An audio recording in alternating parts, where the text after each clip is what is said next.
ang ating papaksain ngayon ay magpapatuloy pa rin ng may kinalaman dito sa ating kabuhayan, ekonomiya. Paksain natin itong isang naging laman ng SONA ni BBM. Yan yung may kinalaman sa kuryente. Napaksa na natin ito sa mga nakaraan pero gusto kong puntuhin yung isang mahalagang bagay doon sa kanyang sinabi na yan yung panukalang batas ni Senador Rodante Marcoleta. Mula pa noong siya'y congressman, kanya nang itinataguyod yan ng maraming taon. Kaya lamang, itong ating mga kongresista, ang iniintindi lang naman ito, yung kapakanan nila, yung interest nila. Pero yung kapakanan ng karaniwan tao, wala sa kanila yan. Kaya kahit napapabigatan na ng value added tax, tingnan nyo yung inyong resibo ng Meralco. Hawak nyo ba ang bill? Hawak nyo ang bill, pero hindi natin hawak ang bit. Ang may hawak ng bit, ang gobyerno. Ano yung bit? Ano ba yung bit? Ibig sabihin ng bit kumumpas. Ang isa pang kahulugan ng bit sa diksyonaryo ay hampasin, balugbugin. Diba? Beat him, whip him. Bugbugin, kumumpas, magbit. Diba? Ay ano yung VAT? Di batuta, pambalugbog, value added tax. Kaya binubugbog tayo sa pamamagitan ng buwis. VAT, batuta, binabatbat tayo. Binabalugbog tayo ng buwis. Tingnan nyo yung likod ng Meralco bill nyo.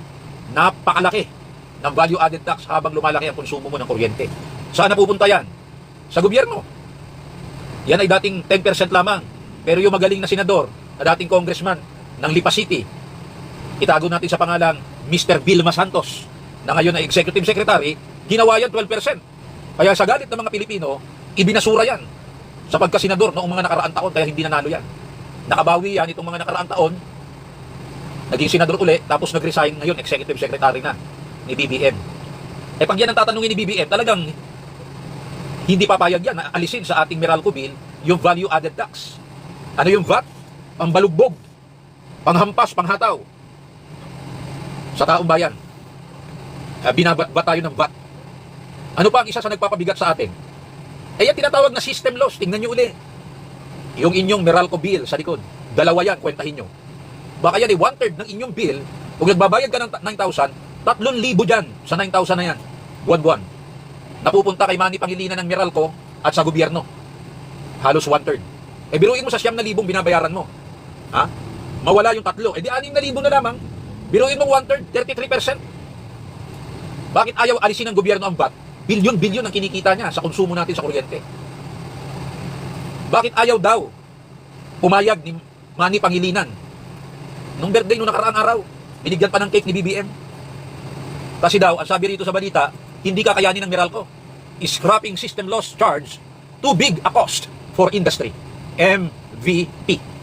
Manny V. Pangilinan. Yan yung may-ari ng mga Pacific Malls.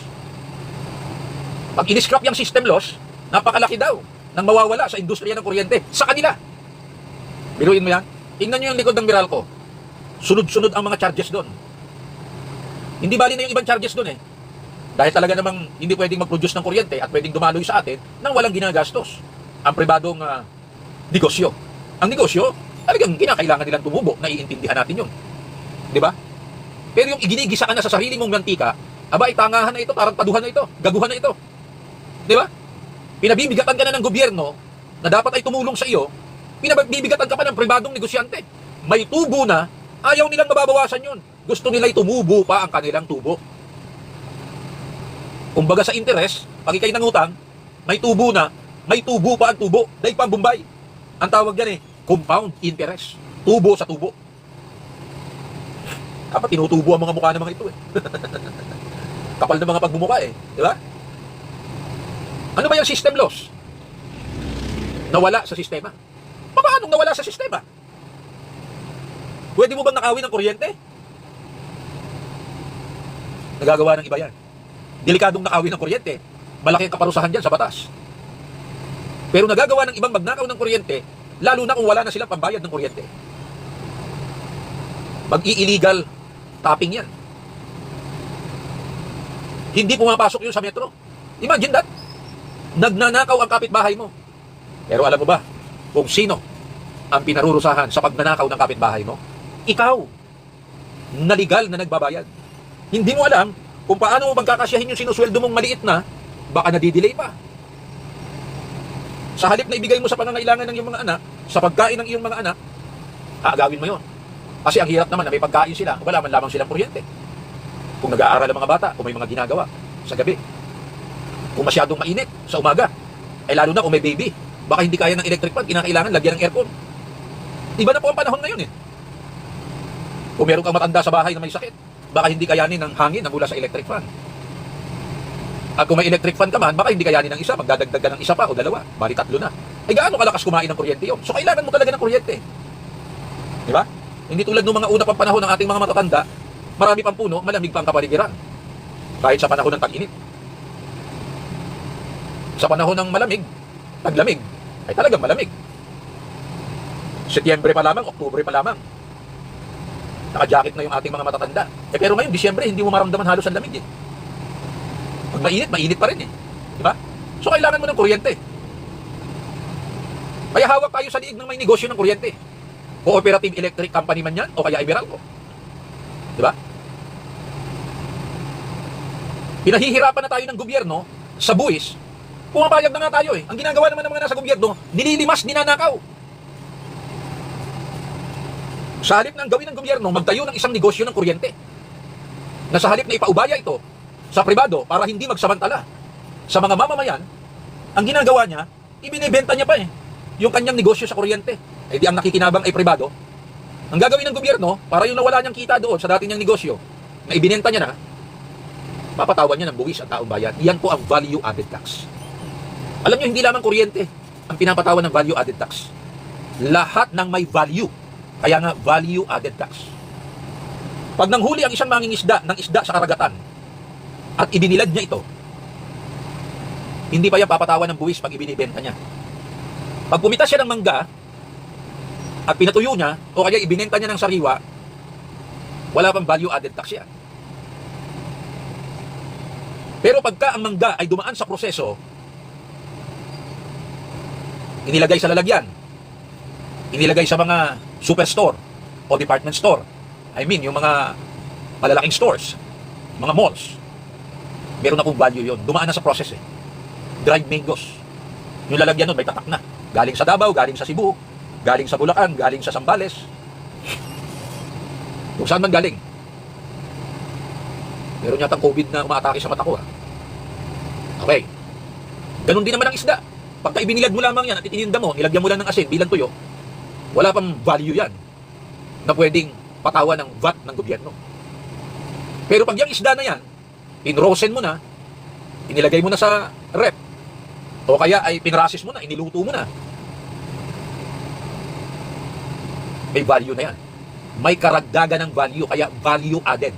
At dahil meron kang inad na value, nininegosyo mo na ito, kumikita ka na, nagiging serbisyo na ito, hindi lang bilang goods o pagkain, yung serbisyo na yon na ibinibigay ng pagtitinda mo ng pagkain, papatawan ka na ng value added tax to, ng buwis. Yung serbisyo mo ha, pagkatapos, yung iyong mismong itinitindang produkto. Dahil nag-add ka na ng value, kasunod na yung letter T sa VA. Tax. Tingnan nyo yung inyong likod ng bill.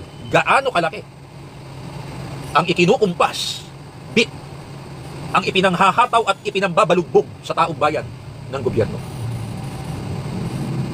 Ginulpi ka na, pinalugbog ka na ng value added tax, VAT. Ninanakawan ka pa. Ganyan po kalupit ang mga namumuno. Pag sinasabi natin salitang gobyerno, hindi po tayo galit sa gobyerno. Gobyerno natin ito, demokrasya eh. No? Ang tinutumbok natin dito, yung mga tiwali, yung mga tulisan na nanunungkulan sa gobyerno. Wala namang kasalanan ng gobyerno. Nagising tayo sa bansang ito, may gobyerno na. Kasi hindi ito pwedeng manatiling republika nang walang gobyerno. Ang isang bansa, ang isang estado, ang isang republika, may 4 na elemento. Kinakailangan may teritoryo, meron tayo. Meron tao, tayo yun. Mayroong gobyerno. At yung gobyernong yan, may hawak ng kapangyarihan na ipinahihiram ng taong bayan. Yan ang tinatawag na soberenya o kapangyarihan. Paggawa ng batas, pagpapatupad ng batas. At isa sa batas na ginagawa ng mga nasa gobyerno, batas sa pagbubuwis. Chris Sugitan. Oo nga eh. May disturbance nga eh. Napapansin ko nga eh. Ayan o. Internet siguro. Kasi hindi ko magamit yung YouTube ko eh. Ewan ko, nang ayusin noong internet provider namin, lalo yatang sinira. Kasi hindi ko magamit itong isang cellphone ko eh. Na dito ako nakakapag-reply eh. Oh. Eh mantalang, nagagamit ko dati ito, 4 sabay-sabay. Ngayon, hindi ko magamit eh. Oh. Ayan oh. Ikita ko na sa monitor ko eh. Pupugak-pugak yung daloy ng... Kamusta ba ako dyan sa TV? O ayan oh, nagiging green oh. Pero itong aking live dito sa aking cellphone, ano naman, stable naman. Pati sa TikTok ko, stable oh. Daming ang nanonood eh. Ewan ko lamang dito sa television. Kasi nakikita ko sa monitor ko, naging green-green eh.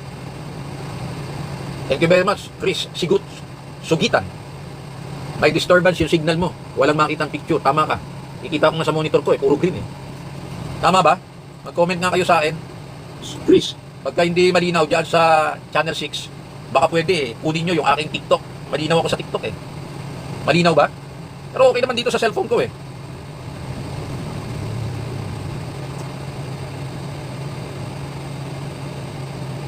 Okay din ako sa TikTok oh. Bakit ibaba na lang? Mahalaga na ibaba ang singil sa kuryente. Alam mo, area_16, tama ka. At bababa ang singil sa kuryente kung aalisin ng gobyerno yung value added tax. Yan, tuluyan ang nawala. Ang laki ng buwis na ipinapataw. At bukod dyan, yung system loss ng mismong Meralco.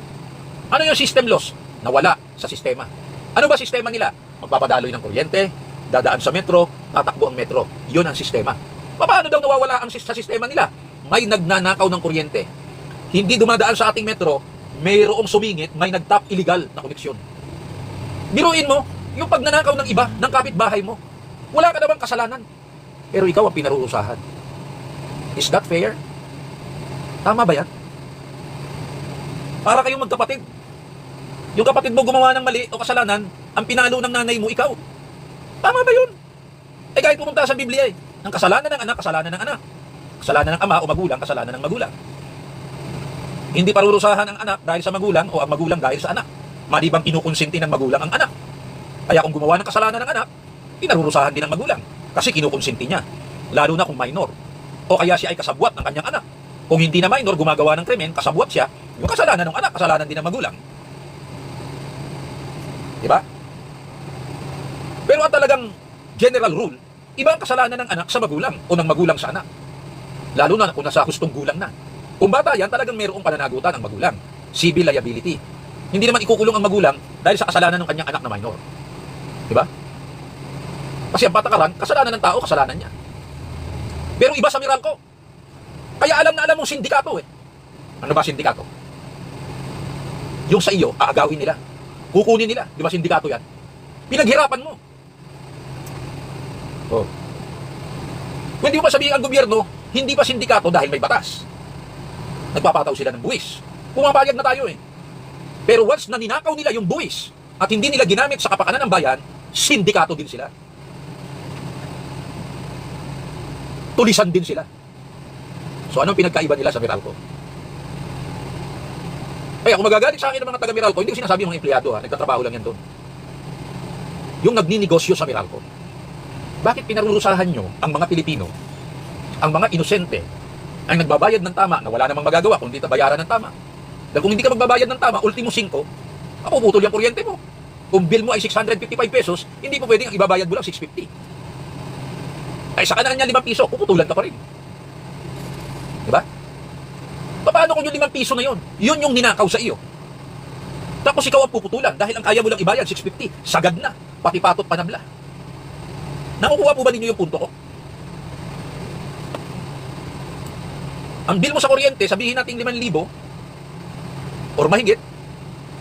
Hindi sumasagot itong nasa monitoring natin sa TV. Kung okay ba tayo o alright.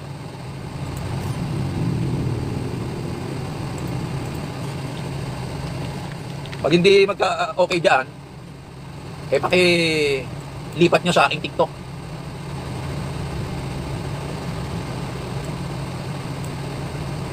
Hindi rin tayo makatawag eh. May problema ba sa Facebook? Facebook yata may problema eh.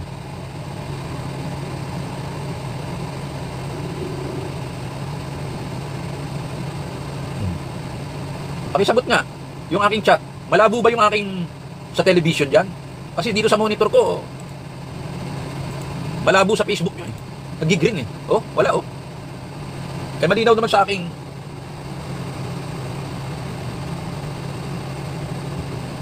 hindi nag-chat, bakit kung ano? Perwisyo na itong kuryente, perwisyo pa itong internet. Ngayon, kung ito'y sa Facebook, perwisyo din ang Facebook. Meron comment si Chris, sugitan eh. Follower ko. May disturbance daw yung signal. Walang makitang picture. Dito sa aking TikTok, malinaw naman eh. So kayo, susundan po ba ninyo yung punto ko? Slow connection. Andres Pagiring, Richard Mar, Oltoms, Ding Gonzalez, Renz, Jeff, Leilabs, Norbert Tasantare, Elmer, Amen, Mangbert, Jean, at Bad Boy 4. Wow. Rodrigo Redonda, Maika, Ayus Shop, Sai, JJ Monares, 67, Yayi, Delia Loay, Eli, Normi Taulan, Melos, Gloria, Tango Nang, Matal na Mahabon, Mirna M, Fernando Litnik, at Cutie Pahay, Richard Mar, Mila Sanggalang 6. Tanong ni Jasmine sa akin, sino presidente mo? Well, kung hindi nila mai-impeach si Inday, yan ang presidente ko. Ha? Stop mo muna ang live ko? Hindi nyo ba kayang mag-hook sa TikTok? Meron daw problema sa video. Sa Facebook, sabi ni Lindon Paras. I-stop ko muna. Sa TikTok. Subukin nyo sa TikTok. Di na ako makabalik.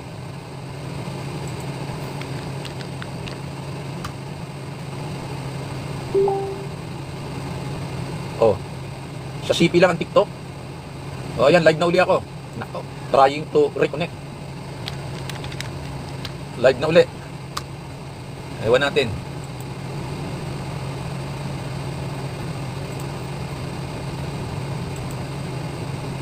Subukan nga ninyo. Live na uli ako ha. Biruin mo, pinarurusahan tayo, ninanakawan tayo, harap-harapan, Marilu, Arlene Galos Lahera, Emily. Diba?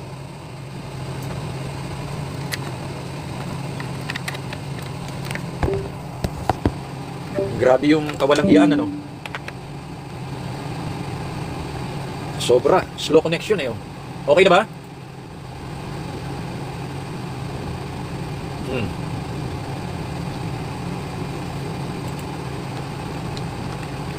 Okay na ba?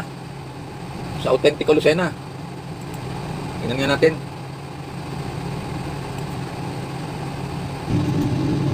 Ayan, okay na tayo. Sa Autentico Lucena. Oh. Yun ang problema. Pinagnanakawan tayo. Dalawa nagnanakaw sa atin. Dapat yung gobyerno, tinutulungan tayong hulihin yung magnanakaw sa Meralco. Ang ginagawa, binibigyan pa ng cake dahil birthday eh. Ang lakas tuloy ng loob oh. Sabi ni Pangilinan, scrapping system laws charge too big a cost for industry. Ang gagawin ng mga yan, para wala tayong magawa at mapuwersa sa gobyerno, magsisimula yan ng brown out. Di ba? Wala akong kakampi taong bayan eh. Bakit hindi kumikibo? Para yung batas na yan ay baguhin. Sabi ni Tulfo, maglabas na lamang daw ng executive order ang Pangulo. Alam niyo, pag nagsasalita itong mga Tulfo, mga bugok talaga ito eh. Hindi mo ba alam na yan ay nasa batas? At kung gagawa ng executive order ang presidente, hindi pwede niyang utusan na ipatigil ang batas na ginawa ng Kongreso. Kinakailangan ang Kongreso mismo ang gumawa ng batas para tanggalin yun sa batas. Hindi pwedeng basta mag-uutos ang presidente para sapawan ang batas. Hindi trabaho ng presidente na sapawan ang batas.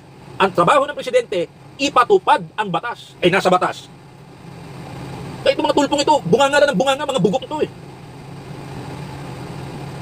Ay ba't hindi baguhin ang batas ng mga mambabatas? Ay sila ang nagpatibay ng batas na yan. Kargado yan tuwing kampanya. Sino lang ang bukod tangi na noon pa ipinaglalaban niya sa Kongreso, sa Kamara? Senador Marcoleta. Pagsampa niya sa Senado, nagpanukala agad siya ng batas. Tinulugan lamang ng mga buwaya. Ngayon, kunwari, binubuhay-buhay nila dahil binanggit sa SONA. Sa palagay ninyo, matutupad yan? Nagre-reklamo na agad si Manny Pangilinan. Kaya dalawa po ang sindikato. Isang nasa Meralco at isang nasa gobyerno. Yung gobyerno, yung ipinapataw sa ating batas, value added tax. Ano yung tax na yan? Batas. Sino gumawa? Kongreso. Ano gagawin ng presidente? Ipatupad. Ang Meralco, tagalikom ng batas, ng buwis. Kaya pag nagbabayad ka, inaalis niya yung VAT doon, isinusulit niya sa gobyerno. Ewan natin kung isinusulit ang buo. Di ba? Kasi BIR ang nag-a-assess niya, nagkumukompute eh. Ewan natin kung lahat nasusulit sa gobyerno. Sabihin natin totoo at tapat ang Meralco, lahat ng buwis na kinakaltas sa mga gumagamit ng kuryente, isinusulit sa gobyerno. Ultimo 5 duling. Ano? Ginagamit ba ng gobyerno sa ikatitino ng serbisyo? O nililimas? Kaya di sindikato. Diba? Pero meron pa sindikato sa Meralco. System loss. May sistema sila ng pagpapadaloy ng kuryente. Pero may nawawala daw. Bago daw dumating sa metro natin, mayroong nagkabit ng illegal. Yung magnanakaw na yun, dapat nilang hulihin. Pag nahuli, kakasuhan, ikukulong, mabigat ang parusa. Kung hindi makakapagpiyansa, kulong. Hindi nila mahuli sa dami. Dahil hindi nila mahuli, tayo na lang ang hinuhuli. Paano tayo hinuhuli? Itinacharge sa ating bill. Ang tawag system loss. Kapitbahay na magnanakaw, kapitbahay mong magnanakaw, kriminal, dahil lumalabag sa batas, tayo ang pinarurusahan. Sana naiintindihan nyo yan, ha? Simpleng-simpleng paliwanag yan. Tanong, yan ba'y makatarungan sa batas? Diba? Ang tao, bago mo arestuhin, bago mo kasuhan, bago hatulan ng judge para parusahan sa krimen na kanyang ginawa, dapat siya gumawa ng krimen. Nahuli ka, o kung hindi ka nahuli sa akto na ginagawa mo ang pagnanakaw ng kuryente, may nagsumbong sa iyo, nakita, kakasuhan ka. Lilitisin ka sa hukuman. Papatawad ka ng parusa ng hukuman. Kulong, multa. Wala naman tayong ginagawang ganun eh. Masunurin nga tayo eh, di ba? In fact, nagpalagay tayo ng metro. Magkano man ang pumasok sa metrong yan, wala tayong magawa kundi magbayad eh. Pero ang problema, nagbabayad na tayo ng tama hanggang 5 sentimos. Pati yung nakaw na hindi nila mahuli, ikaw ang pinarurusahan. Tayo. Ano? Makatarungan ba yan? Bakit yung hindi nila mahuli-huling mga magnanakaw, ilang milyon man yun, bakit tayo pinarurusahan? Alam ba ng gobyerno ito? Alam. Gumawa pa sila ng batas eh. Kaya kasama yan. Tapos sasabihin ni Tulfo, basta daw maglabas ng order ang Pangulo o ang Presidente, gago talaga eh. Tingnan nyo sa impeachment. Epal ng epal yan mga gago na yan. Kaya hindi ako nanonood ng impeachment eh. Binabasa ko na lamang eh. Pag nakabasa ako, yung ba sinabi? Biruin mo ha. Ang pinag-uusapan, pera ng DepEd sa bangko. Pera ng Office of the Vice President. Hindi pera ni Sara, ni Inday. Pera ng opisina ng Vice President. Bakit may pera yan? Ibinigay ng Kongreso.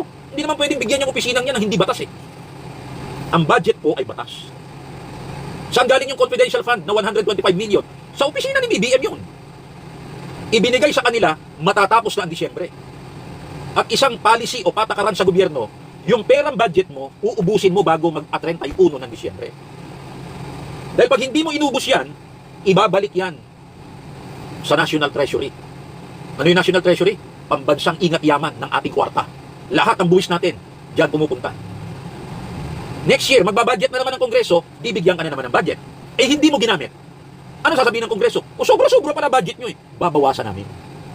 Kaya ikaw sa opisina, nagtipid ka man ng nagtipid ng 9 na buwan, sa loob na natitirang Disyembre, uubusin mo yon. Para pag hihingi ka uli ng budget, sasabihin mo, kulang po yung budget na binigay nyo eh. O sakto lang eh, pinagkasya lang namin eh. Dagdagan nyo kami. Nasusundan po ba ninyo ang proseso ng pagbabudget? Pag hindi mo inubos, siyempre ibabalik mo. Hindi mo double side, hindi mo pera yan eh. Makakasuhan ka. Ano sasabihin ng Kongreso? Binalik nyo. Sobra-sobra, humihingi kayo ng sobra. Babawasan na natin sa susunod na taon. Ibinigay yan ng Office of the President sa Office of the Vice President. 11 araw na lang po ang natitira. Kaya sa loob ng 11 araw na yan, yung 125 million na yan na confidential fund, pondo ni BBM, na ibinigay sa opisina ni Inday Sara na confidential funds, inubos yan sa loob ng 11 araw. Winidraw yan sa bangko. May nag-withdraw ba ng ganun sa bangko? Kahit saan kayong pumunta na opisina ng gobyerno sa nasyonal, mas malaki pa dyan. Sa DPWH nga, yung Sally Santos nag-withdraw ng kulang-kulang kalahating bilyon eh. Ano yung kalahating bilyon? 500 million. Ano ba yung confidential fund? 125 billion. Paano niya ginastos yun? Hindi mo kasi naiintindihan kung paano ginastos eh. Kahit yan ay ginastos ng 11 araw, nauna nang mayroong mga transaksyon yan na binayaran. Ang mga transaksyon o aktibidades, maaaring nangyari ng Enero, Marso, Abril, hanggang Nobyembre. Eh dumating ang pera Disyembre. Natural Disyembre ka lang magbabayad. Ay ang natitira na lamang sa buwan ng Disyembre, 11 araw. Eh di i-withdraw mo ng 11 araw yan para mabayaran mo yung iyong pinagkakagastusan na puro utang sa loob ng 11 buwan. January to November. Akala kasi ng mga gunggong, ginastos na 11 araw ng December 20 to December 31, doon lamang ginastos yun sa loob ng 11 araw. Doon winidraw ang pera kasi huli na ng ipadala. Pero ang mga pinagbabayaran mula Nobyembre, pabalik. Ano tawag doon? Obligasyon. Eh, kung obligasyon mo yan, natural tuparin mo. Paano mo tutuparin ang obligasyon? Bayaran mo. Saan ka kukuha ng pambayad? Doon sa huli ng ipinadala sa loob ng 11 araw. Kaya ang withdrawal, 11 days. Paano tayo binubobo ng mga nasa Amara, lalo na yung mga komunista? Puro sila propaganda. Kasi alam nila, hindi lahat ng tao nag-aral ng financial system, hindi nag-aral ng auditing, walang alam sa proseso ng batas, walang alam sa proseso ng budget. Kaya ito po programang ito, ipinaliliwanag ko po sa inyo sa isang paraan madaling maintindihan. Dahil dun sa mga gago na media, national TV, radio at dyaryo, ang trabaho ng mga yon, kasabwat ng mga magnanakaw sa gobyerno, gawing bobo umangmang ang taong bayan. May naririnig ba kayo, napapanood na ganitong programa sa national? Wala po. At kahit sa local, wala po. Nag-iisa ito kasi ito'y autentiko. Pag sinabi mong authentic, nag-iisa yan. Unique yan. Original. Diba? Pag sinabi mong authentic ang dokumento, original yan. Tuturing na original ang photocopy. Pagka yan ay authenticated. Ano ibig sabihin ng authenticated? Totoo. Paano napatunayan totoo? Kasi kopya ng original. Kaya sabi niya, photocopy is original. Eh hindi ka naman nag-aral ng batas. Eh di maniniwala ka kung karaniwang tao ka. Dahil sinabi ng abogado, galingan niyo magsalita, ang ganda ng boses. Ang tapangan niya. Paraan niyang si Coco Martin, si Gabugok. Pero hindi niya pinaunawa sa iyo. Di ba? Yun ang sinasabi po natin. Katulad niyan, tungkol doon sa mga transaksyon sa bangko. Hindi ba na uwi doon sa dalawang salita, batay doon sa testimonya ng dalawang managers ng bangko, ng land bank. Ang land bank po, bangko ng gobyerno. Pag susweldo ang mga tao sa gobyerno, sa land bank po yan. Meron ding ibang bangko, pero primarily, pangunahin sa land bank. Eh sapagkat DepEd yan, para yan sa mga teachers, sa mga eskwelahan. Sweldo, lahat ng mga agastusan. At that time, ang Vice President, ini-appoint na Secretary of Education. So ang kanyang opisina, hindi lamang opisina ng Vice President, pinadalhan siya ng 125 billion. Tandaan natin ho, hindi yan pondo ni Sara. Pondo yan ni BBM. Kaya binigyan si Sara dahil siya ay Vice Chairman ng NTF-ELCAC. Ano bang NTF-ELCAC? Yan yung ahensya na nag-iispiya, kumukuha ng impormasyon, gumagawa ng mga activities at programa laban sa mga komunista. At saan pumapasok ang mga komunista na salot sa bansang ito? Na lumalason sa isip ng ating mga kabataan para magrebelde at labanan at ibagsak ang gobyerno sa mga eskwelahan. Pinapasok nila ang mga eskwelahan. Dati universities lang, UP, PUP. Ngayon pinasok na nila ang Lasal, UST, Ateneo at iba pang eskwelahan ng mga pare. At hindi sila nasiyahan doon, pinapasok na nila ang elementary at high school. Bata pa lamang, nilalaso na nila. Masama ang gobyerno, magnanakaw ang mga nasa gobyerno, ibagsak ang gobyerno, labanan ang gobyerno. Ano gagawin ng Vice President? Dahil siya binigyan ng pondo ng opisina ng Presidente, gagamitin niya ang pera para subaybayan sino itong mga taong ito na pumapasok at nilalaso ng isip ng ating kabataan. Yun ang ibig sabihin ng confidential funds. Paano ginagawa yan ng Office of the Vice President? Siyempre confidential. Ano ibig sabihin ng confidential? Eh di secret. Ano ang kasama dun sa secret? Gumagamit ka ng mga tao na secret din. Dahil kung hindi yan secret o confidential, pati ang pagbabayad sa kanila, gurgur na yan, tegi na yan, igok na yan. Kaya hindi ipinapaalam yan. Kaya yung mga gago na naghahanap ng, ba't niya hindi sabihin kung walang itinatago? Talagang itinatago yan. Confidential nga eh. Dahil kung hindi itatago yan, nakikita ng kalaban ano ginagawa mo. Paano ka makakaporma ay alam ng kalaban mo, ginagawa mo. Kaya gumagawa yan ng mga intelligence work, confidential work, nag-iispiya yan. Kumukuha ng impormasyon sa kalaban mismo na nasa loob ng mga grupo ng mga kalaban, hindi naman libre yon. Binabayaran mo yon. At ang pagbabayad nun, confidential, sikreto. Nasusubaybayan po sana ninyo. Eh marami pong gago sa media eh. Sa halip na ipaliwanag, binubobo ang mga tao. Kung wala nyo itinatago. Bakit? Pag itinatago ba, masama? Pag itinatago ba, tulad ni Jokno, naging din pa ng College of Law, abogado, sikat yung tatay. Pero ang layo sa tatay. Ito, logic lang ito, lohika lang ito. Kahit hindi ka abogado. Pag ba itinatago, hindi na totoo. Truth is not confidential. Mali! Si Kristo ba'y namatay? Oo. Si Kristo ba'y muling nabuhay? Oo. Totoo ba na si Kristo'y namatay? Totoo. Totoo ba na si Kristo'y muling nabuhay? Totoo. Totoo bang siya'y umakyat sa langit? Totoo. Totoo bang babalik uli siya? Totoo. Alam niya ba kung kailan siya babalik? Hindi. Pero totoo bang babalik siya? Oo. Eh sino lang ang nakakaalam na siya ay babalik? Hindi pala niya alam din. Confidential.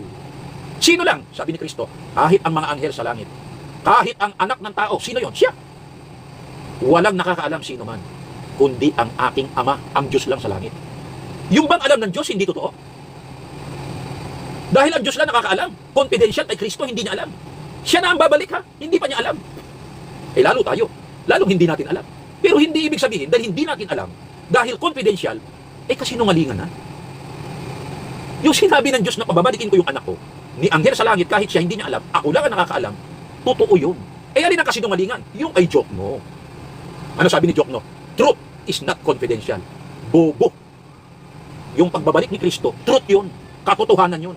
Pero confidential yun. Ultimo kay Kristo. Ultimo sa mga anghel. Confidential yun.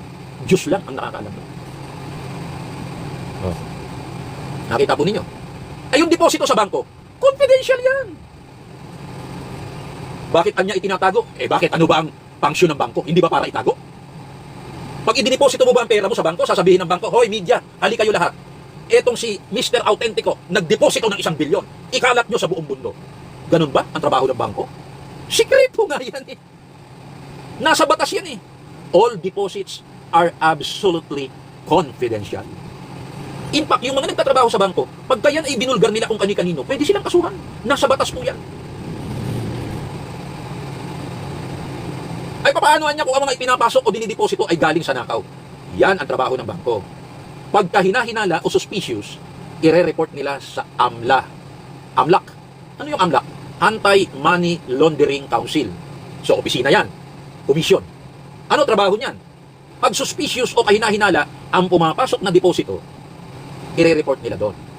Pero kahit ang AMLAC, hindi nila dapat ibulgar yan sa media o kanino man tao. Sila lamang ang mag-iimbestiga dyan. Saan ngayon nila sasabihin sa korte, itong deposito na ito, kinakailangan po naming imbestigahan sapagkat kahina-hinala. Suspicious. Hindi ba yan ang sa impeachment kahapon? Pero hindi ibig sabihin na dahil unusual o hindi pangkaraniwan, wala sa batas yun, ang nasa batas suspicious. Kahina-hinala, kaduda-duda. Wala sa batas yung unusual. Kaya ginulo ni Ping Lacson yung sarili niya eh. Kasi umaas ng abogado eh. O, di nagiging gago rin, katulad ng 2 tulpo, bumabanat pa si Bam, lumalaki pa mata ni Kiko Matsing. Kaya yung impeachment nabababoy eh. Ang totoo yung 2 managers ng bangko doon, walang sinabing masama tungkol sa pera ng Vice President o deposito ng office at ng pera ng DepEd. Withdraw yung 500 milyon, 4 na beses. 125, 125, 125. Eh bakit hindi nila withdrawin? Kailangan nila. Kaya mga idineposito sa bangko para maging safe. Para nakatago. Para ligtas. Hindi mo idineposito sa bangko para sabihin sa buong mundo na may deposito roon. Idineposito mo sa bangko para itago. Hindi mo idineposito sa bangko para ibuyang yan. Idineposito mo sa bangko para maging ligtas. Safe. Di ba? Kasi kung nakatiwag-wag lang sa opisina, maraming pwedeng mag-interest. Hindi safe. Kaya mo ibinangko. Yun ang sinabi nila. May pera po, galing sa National Treasury, bumaba po rito sa amin, winidraw po nila. Beside the point kung saan inilagay eh. Inilagay man yan sa supot ng tinapay, inilagay man yan sa duffel bag, na parang panggo. Sila nga inilagay sa maleta eh, bilyon-bilyon eh. Eh ito milyon lang, wala pang 1 bilyon. Sa kanila, bilyon-bilyon. Saan galing? Ninakaw sa taong bayan. Pero pinagtatakpan ni na Ping Lacson. Magkakasabwat sila sa pagtatakip. Hindi ko sinasabing magkakasabwat sila sa pagnanakaw ha. Magkakasabwat sila ni Natulpo sa pagtatakip, cover up sa mga ninakaw. Jerry Pales. Kaya hindi porke hindi pangkaraniwan ay kaduda-duda na. O, bigyan ko kayo ng example. Diba merong tao, malambot kung kumilos? Feminine. Parang babae. Siyempre, babae, malambot talaga yan eh. Pero may mga lalaking malambot kumilos, malamya. Kakaiba ang lalaking ito sa babae. Kasi alam natin ang mga babae malambot kumilos. Pwede mo ngayon sabihin na yung lalaking yun, malambot kumilos, malamya, hindi pangkaraniwan. Unusual. Unusual sa lalaki na medyo malambot ka. Talaga lalaki matigas, di ba? Pero hindi ko naman sinasabing lahat ng maskulado at nag-gym at ang boses ay nakakatakot. Totoong macho na. Merong mga macho may period eh. Diyan lang sa Senado merong macho eh. Pero may period eh. Di ba? Sa salita ngayon, bukas, iba na. Babawiin ang sinabi. Iba na naman ang sasabihin. Atras abante. Di ba? Hindi porke siya ay kakaiba, eh may amoy na. Hindi porke kakaiba, kaduda-duda na. Mare, yan naman si pare eh. Ang lambot palang kumilos. Ano mo nagustuhan niya? Nakakaduda, mare. Hindi ba? Elsie Mendoza Hernandez. Eh mare, kahit malambot at malamya si pare mo, lalaki yan. Maraming beses ko nang napatunayan, pare. Mare, ito, ang anak namin sa dosena. So, kakaiba si pare, pero hindi naman kaduda-duda. Unusual yung 125 million, yung 37 million na wini-withdraw, pero hindi kaduda-duda. Bakit? Eh, ang DPWH ka, naglalabas, kalahating bilyon eh. Isang araw eh. Kakaiba ba? Unusual? Oo! Kasi ang withdrawal lang naman, 1 bilyon, 5 milyon, 10 milyon, 100,000. Eh, ito kalahating bilyon eh. Unusual ba? Kakaiba ba? Oo. Pero dahil ba sa kakaiba? Tingnan yung tanong ni Binoy, ni Robin Padilla. Mas magaling pa sa mga abogado eh. Yung ibang abogado, pag nagtatanong, gago eh. Di ba? Eh, pero si Binoy, palibasa si Binoy, galing sa kulungan eh. Hitik sa karanasan ng karaniwang tao. Diretso tanong eh. Pag sinabi bang kakaiba, illegal. So, dahil ba kakaiba ang mukha mo, illegal ka na? Illegal na yung mukha mo dahil kakaiba. Dahil ba kakaiba ang kilos mo, illegal ka na? Mare, kakaibang kumilos si pare ah. Parang malamya malambot. Kaduda-duda, mare, kahina-hinala. Baka magalit sa iyo, kumare mo. Mare naman. 12 na anak namin eh. Pagdududahan mo pa si pare. Huwag ka naman ganyan. Eh, kakaiba lang, pero hindi kahina-hinala, mare. Lalaki yan. Kahit hindi niya sabihin siya ay macho, eh, walang period yan. Hindi katulad ng isang senador sa Senado. Macho raw, pero may period pala. At may iba pa raw senador na hindi kakaiba, yung lalaki. Pero kaduda-duda. Nakita ninyo? Ayan dito sa batas po. Ito po, nasa harapan ko yung batas. Wala kang mababasa dyan sa AMLA or Anti-Money Laundering Law. Tapos na po ako sa television, ano? Pinatapos ko lamang dito sa TikTok at sa Facebook para hindi mabitin. 5 minutes. Wala ka pong mababasa sa batas na porke kakaiba, ay kahina-hinala na. Porke unusual o hindi pangkaraniwan, ay kahina-hinala na o kaduda-duda na. Ang nasa batas, suspicious. Kaduda-duda, kahina-hinala. Kailan yun? Ang sabi rin ng batas, pinaliliwanag ng batas, kung hindi akma sa kanyang negosyo at sa pinanggagalingan ng idinideposito. Tandaan po ninyo, ang question doon sa mga managers ng bangko, withdrawal. Napansin ba ninyo puro withdraw? Ang nasa batas, deposito. Nakita ninyo kung gaano kagago yung ibang senador pag nagtanong? Ang sinasabi ng dalawang managers, papalabas, withdraw. Yun bang papalabas? Kasing kahulugan ba yun ang papasok? Magkaiba yun. Pakontra yun ang papasok. Ang nasa batas, deposito. Ano yung deposito? Pumasok. Mapapansin po ninyo. Kaya tanong ni Binoy, swak na swak doon eh. Dahil ang issue, yung bang pag-withdraw, bagamat malalaki, hindi pangkaraniwan, kahina-hinala ba? Ano sabi ng dalawang manager? Wala naman po. Okay lang naman. Unusual, dahil ngayon lang kami naka-encounter ng ganyan eh. 125 million isang araw. Pagkakasunod na araw halos, 4 na 125 million, edi 500 million, kalahating bilyon. Pero wala naman pong kahina-hinala. Bakit nila i-report sa AMLA? Silang mga nasa land bank. Eh alam naman nilang pera yun ng DepEd. Natural, kukunin ng mga authorized na pumirma at mga taong otorisado para gastusin sa DepEd. Sa hearing ba kahapon, may napatunayan na nang i-withdraw ang pera, ibinulsa ni Sara? Wala! Wala sinabi yung mga managers. Oh. Kaya yung hindi nila napatunayan doon, dinadaan nila sa propaganda. Kaya sinoplak na ni Chis Escudero si Dilima eh. Ano ba yung mga pinagsasabi mo? Sa halip na ikaw ang magdadaldal dyan, magbubunga nga, hayaan mong yung testigo ang magbunga nga. Eh wala, dinadaan nila sa propaganda eh. Bakit? Wala silang ebidensya, mahina ang ebidensya, basura ang ebidensya, dinadaan nila sa propaganda. Ano yan? Panggagago sa taong bayan, pambubobo, pambubudol, pang-i-scam, pang-i-istapa. Oh. Bakit ka matutuwa sa pinaggagawa ng mga yan? Gumagastos diyan sa hearing na yan. 25, 75 million araw-araw. Nag-iimbita ka ng mga tao, pinakakain mo, kuryente, aircon, lahat ng gastos diyan. 25 to 75 million. Ayon kay Insek Gatcha. Win Gatchalian. Para lamang patistiguhin mo ang mga manager ng bangko na wala naman palang illegal. Diba? Porque ba kakaiba illegal? Dahil ba ang mukha mo kakaiba illegal ka na? Dahil ba ang pananamit mo kakaiba? Kaduda-duda ka na? Illegal ka na? Wala eh. Kasi wala sa batas yung kakaiba. Ang nasa batas, kahina-hinala, kaduda-duda. O ano ba sinabi ng dalawang manager ng bangko? May kaduda-duda ba?